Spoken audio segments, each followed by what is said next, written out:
पाटील हे कायमस्वरूपी त्यांना एक फार छंद आहे कोणाच्याही कुठेही डावचायचा।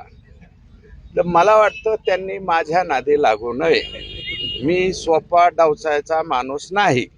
मी जर उलटा फिरलो तर तुम्हाला सुद्धा नीट सोडणार नाही।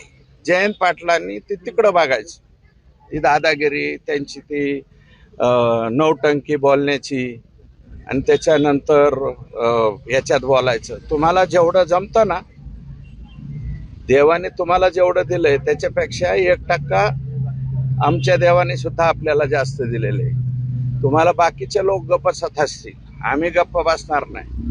तुम्ही आमच्या इथं येऊन डवचण्याचे कामं करताना आम्ही बी तुम्हाला देऊच सापडतील ना। ते बी या महाराष्ट्र राज्यामध्ये मागचं मवियाचं जे सरकार होतं त्या सरकारच्या कालावधीमध्ये कोण जलसंपदा मंत्री होतं, ज्यांच्या कालावधीमध्ये जिओ टॅगिंगचा GR झाला, त्या जिओ टॅगिंगच्या GRच्या नावाखाली या महाराष्ट्राची किती लूट झाली हे सुद्धा पुढच्या अधिवेशनात पहिल्या दिवशी बघा। हे महालक्ष्मी सारखी कोणाची संस्था आहे, कोणाचं रजिस्ट्रेशन आहे, त्याच्यामध्ये कोणाचा किती वाटा आहे, कोण डायरेक्टर आहेत हे सुद्धा पहिल्या दिवशी कळल। ते म्हणले ना पहिल्या दिवशी हे कळल, तर हे बी पहिल्या दिवशी कळल जयंत पाटलांना।